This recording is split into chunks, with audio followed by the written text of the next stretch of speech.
दादरमधील मीनाताई ठाकरे यांच्या पुतळ्यावर रंग टाकल्याप्रकरणी आरोपी उपेंद्र पावसकरला अटक। आरोपी ठाकरेंच्या कार्यकर्त्याचा चुलत भाऊ दोन्ही भावांच्या संपत्तीच्या वादात ठाकरे हस्तक्षेप करत असल्याचा आरोपीचा जबाब, सूत्रांची माहिती।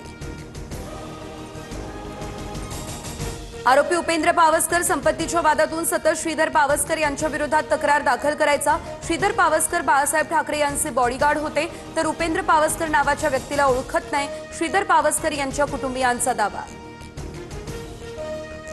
हैदराबाद गॅझेटला विरोध करणाऱ्या याचिकेवर आज सुनावणीपर्यंत ओबीसी प्रमाणपत्र देऊ नये, विनीत तोत्रे यांची हायकोर्टात ही मागणी। 2 सप्टेंबरचा शासन निर्णय मागे घेण्याची ही याचिका।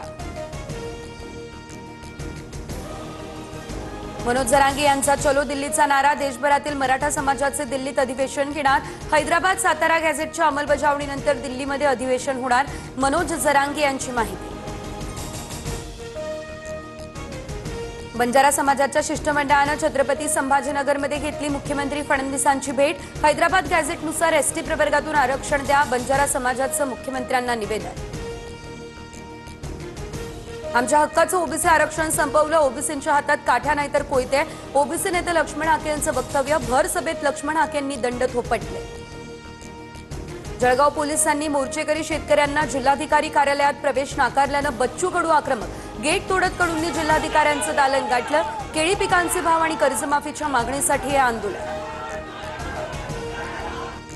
त्रिभाषा धोरणासंदर्भातली समिती 5 डिसेंबरपर्यंत अहवाल करणार सादर। अध्यक्ष नरेंद्र जाधव, राज ठाकरे, उद्धव ठाकरे यांची भेट घेणार।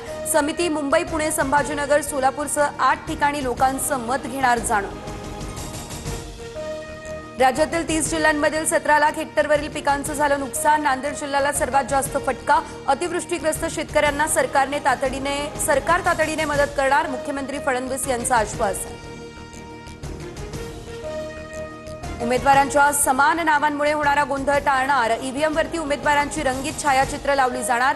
राज्य निवडणूक आयोगाचा निर्णय, मतपत्रिका अधिक स्पष्ट बनवण्यासाठी नावं आणि निवडणूक चिन्ह ठळकपणे प्रदर्शित केली जाणार।